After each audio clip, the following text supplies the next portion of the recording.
TNPSC போட்டித் தேர்வு மாணவர்கள் அனைவருக்கும் மனமார்ந்த வாழ்த்துக்களும் பாராட்டுகளும். நாம் இந்த வீடியோவில் இந்தியன் பாலிட்டி என்று சொல்லக்கூடிய இந்திய அரசியலமைப்பு என்ற பகுதியில் முக்கியத்துவம் வாய்ந்த தலைப்பாக உள்ள சிபிஐ என்கிற அமைப்பை விவரங்களை முழுமையாக பார்க்கலாம் நண்பர்களே. அதாவது கடந்த சில வாரங்களாக நாம் தமிழ்நாடு நிர்வாகம் பகுதியில் உள்ள முக்கியமான விவரங்களை பார்த்து முடித்திருக்கிறோம். அதற்கு அடுத்தபடியாக இந்த வகுப்பிலிருந்து இந்திய அரசியலமைப்பு என்ற பகுதியில் உள்ள தலைப்புகளை பார்க்க இருக்கிறோம் நண்பர்களே. அதன் அடிப்படையில் இந்த வகுப்பில் சிபிஐ என்று சொல்லக்கூடிய, அதாவது சென்ட்ரல் புரூ ஆஃப் இன்வெஸ்டிகேஷன், மத்திய புலனாய்வு அமைப்பு அல்லது மத்திய புலனாய்வு நிறுவனம் என்று சொல்லக்கூடிய ஒரு முக்கியத்துவம் வாய்ந்த அமைப்பை பற்றி இப்போது பார்க்கலாம் நண்பர்களே. அதாவது இந்த சிபிஐ அமைப்பானது எப்படி தோற்றுவிக்கப்பட்டது என்பதை பற்றி பார்த்து விடுவோம். அதாவது சிபிஐ என்ற அமைப்பானது சந்தானம் குழுவின் பரிந்துரையின் பேரில் மத்திய உள்துறை அமைச்சகத்தின் மறு தீர்மானத்தின் மூலம் ஏற்படுத்தப்பட்டது நண்பர்களே. அதாவது CBI recommendation of the Santhanam committee, அதாவது 1962 1964 ஆண்டு காலகட்டத்தில் வரை சந்தானம் குழுவின் பரிந்துரையின் அடிப்படையில் இந்த சிபிஐ அமைப்பானது மத்திய உள்துறை அமைச்சகத்தின் மறு தீர்மானத்தின் மூலம் 1963 ஆண்டு ஏற்படுத்தப்பட்டது நண்பர்களே. அதாவது CBI established by resolution of the Ministry of Home Affairs in the year of 1963. அதாவது சிபிஐ என்ற அமைப்பானது மத்திய புலனாய்வு அமைப்பானது சந்தானம் குழுவின் பரிந்துரையின் பேரில் மத்திய உள்துறை அமைச்சகத்தின் மறு தீர்மானத்தின் மூலம் 1963 ஆண்டு ஏற்படுத்தப்பட்டது நண்பர்களே. சரி, அதற்கடுத்து இதில் உள்ள சிபிஐ அதிகாரியானவர் 2 ஆண்டு பதவி காலத்துக்கு நியமிக்கப்படுகிறார் நண்பர்களே. அதாவது சிபிஐ அதிகாரியானவர் 2 ஆண்டு பதவி காலத்துக்கு நியமிக்கப்படுகிறார். அவர் மீண்டும் நியமிக்கக்கூடிய தகுதியை இழந்து விடுகிறார் நண்பர்களே. அதாவது ஒரு அதிகாரியானவர், சிபிஐ அதிகாரியானவர் 2 ஆண்டு காலத்துக்கு மட்டுமே அந்த பதவியில் இருக்க முடியும். அதற்கடுத்து அவர் பதவியில் நீடிக்க முடியாது.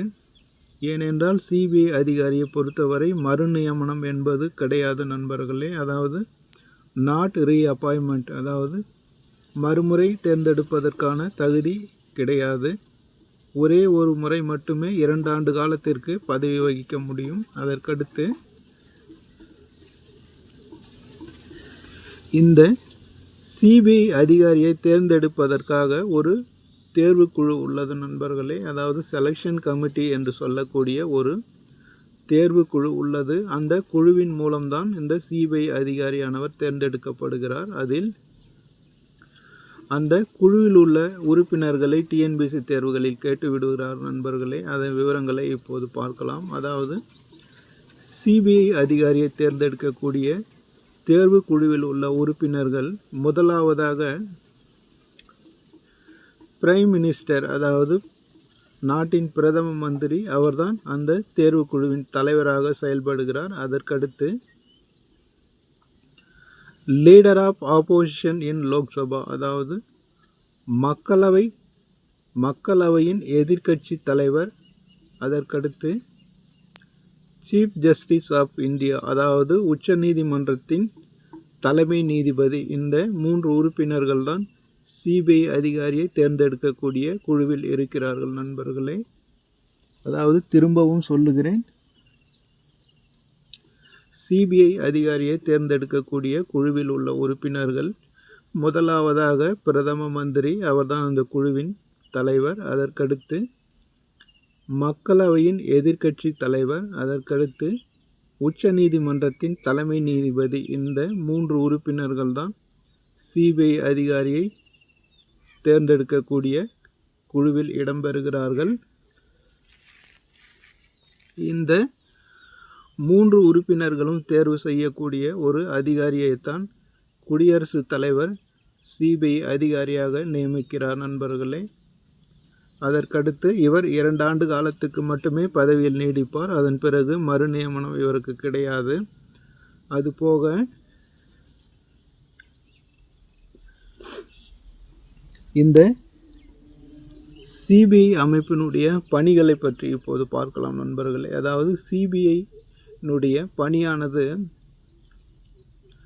சென்ட்ரல் விஜிலன்ஸ் கமிஷன் என்று சொல்லக்கூடிய மத்திய ஊழல் கண்காணிப்பு அமைப்பு மற்றும் லோக்பால் என்று சொல்லக்கூடிய 2 அமைப்புகளுக்கும் தேவையான உதவிகளையும் விசாரணைகளையும் மேற்கொள்வதற்கு துணை புரிகிறது நண்பர்களே. அதாவது சிபிஐ அமைப்பானது சிவிசி என்று சொல்லக்கூடிய அதாவது சென்ட்ரல் விஜிலன்ஸ் கமிஷனுக்கும் லோக்பாலுக்கும் தேவையான உதவிகளையும் விசாரணைகளையும் மேற்கொள்வதற்காக இந்த சிபிஐ அமைப்பானது உதவி செய்கிறது நண்பர்களே. அதற்கடுத்து இது முன்னாடி சொன்னது போலதான் எந்த தீர்மானத்தின் மூலம் சிபிஐ அமைப்பானது ஏற்படுத்தப்பட்டது என்று கேட்பார்கள் நண்பர்களே. Resolution of ministry of home affairs, அதாவது உள்துறை அமைச்சகத்தின் மறு தீர்மானத்தின் மூலம் இந்த சிபிஐ அமைப்பானது ஏற்படுத்தப்பட்டது. அதற்கடுத்து யாருடைய பரிந்துரையின் பேரில் இந்த சிபிஐ அமைப்பானது ஏற்படுத்தப்பட்டது என்று கேட்பார்கள். அதற்கு சந்தானம் குழுவின் பரிந்துரையின் பேரில் இந்த சிபிஐ அமைப்பானது 1963ஆம் ஆண்டு ஏற்படுத்தப்பட்டது நண்பர்களே. அதற்கடுத்து இவருடைய அதாவது சிபிஐ அதிகாரியினுடைய பதவிக்காலம் 2 ஆண்டுகள் மட்டுமே, மறு நியமனம் இவருக்கு கிடையாது. அதற்கடுத்து முக்கியமாக சிபிஐ அதிகாரியை தேர்ந்தெடுக்கக்கூடிய தேர்வு குழுவில் உள்ள உறுப்பினர்களை கொடுத்து இதில் யாரெல்லாம் சரியில்லை என்று கேட்பார்கள் நண்பர்களே. அதற்கு முதலில் பிரதம மந்திரி, அதாவது நாட்டின் பிரதமர், அவர்தான் அந்த தேர்வுக்குழுவின் தலைவர். அதற்கடுத்து லீடர் ஆஃப் ஆப்போசிஷன் இன் லோக்சபா, அதாவது மக்களவையின் எதிர்க்கட்சி தலைவர். அதற்கடுத்து சீஃப் ஜஸ்டிஸ் ஆஃப் இந்தியா, உச்ச நீதிமன்றத்தின் தலைமை நீதிபதி. இந்த 3 உறுப்பினர்கள் தான் அந்த தேர்வுக்குழுவில் இருக்கிறார்கள். இது டிஎன்பிஎஸ்சியில் கேட்கக்கூடிய கேள்வி, இதை கவனமாக புரிந்து கொள்ளுங்கள் நண்பர்களே. அதற்கடுத்து ஒருவேளை உச்ச நீதிமன்றத்தின் தலைமை நீதிபதி இல்லாத சூழலில் அவருக்கு அடுத்து உள்ள மூத்த நீதிபதியானவர் அந்த தேர்வுக்குழுவில் கலந்து கொள்ள முடியும் நண்பர்களே. அதாவது சிபிஐ அதிகாரியை தேர்ந்தெடுக்கக்கூடிய தேர்வுக்குழுவில் ஒருவேளை உச்ச நீதிமன்றத்தின் தலைமை நீதிபதி நியமிக்கப்படாத சூழல் இருக்கும்போது, அதாவது பதவியானது காலியாக இருக்கும்போது, தலைமை நீதிபதிக்கு அடுத்த நிலையில் உள்ள நீதிபதியானவர் இந்த தேர்வுக்குழுவில் கலந்து கொள்ளலாம்.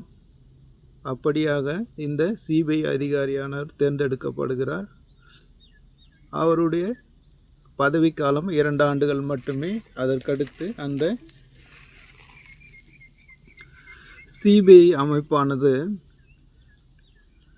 சிவிசி என்று சொல்லக்கூடிய சென்ட்ரல் விஜிலன்ஸ் கமிஷனுக்கும் லோக்பாலுக்கும் தேவையான உதவிகளை புரிவதற்காக ஏற்படுத்தப்பட்டிருக்கிறது நண்பர்களே. அதாவது மத்திய ஊழல் கண்காணிப்பு ஆணையம் என்று சொல்லக்கூடிய சென்ட்ரல் விஜிலன்ஸ் கமிஷன் மற்றும் லோக்பாலுக்கும் இந்த சிபிஐ ஆனது உதவிகளை செய்து வருகிறது. ஆக இந்த சிபிஐ அமைப்பானது ஒரு முக்கியத்துவம் வாய்ந்த ஒரு அமைப்பாக இந்தியாவில் செயல்பட்டு வருகிறது. அதன் முக்கியத்துவம் கருதி தான் இந்தியன் பாலிட்டி என்ற பகுதியில் சில கேள்விகள் அடிக்கடி கேட்டு வருகிறார்கள் நண்பர்களே. நீங்கள் திரும்ப திரும்ப கேட்டு இதை ஞாபகத்தில் வைத்து கொள்ளுங்கள். கட்டாயமாக இதிலிருந்து டிஎன்பிஎஸ்சி தேர்வுகளில் கேள்விகள் கேட்பார்கள் நண்பர்களே. அடுத்து வரும் வீடியோவில் இந்தியன் பாலிட்டி பகுதியில் உள்ள இன்னொரு முக்கியத்துவம் வாய்ந்த தலைப்பை பார்க்கலாம் நண்பர்களே. நீங்கள் அனைவரும் போட்டித் தேர்வில் வெற்றி பெற்று அரசாங்க அதிகாரியாக வேண்டும் என்று மனமாற வாழ்த்துகிறேன் நண்பர்களே. அடுத்து வரும் வீடியோவில் சந்திக்கலாம் நண்பர்களே. நன்றி.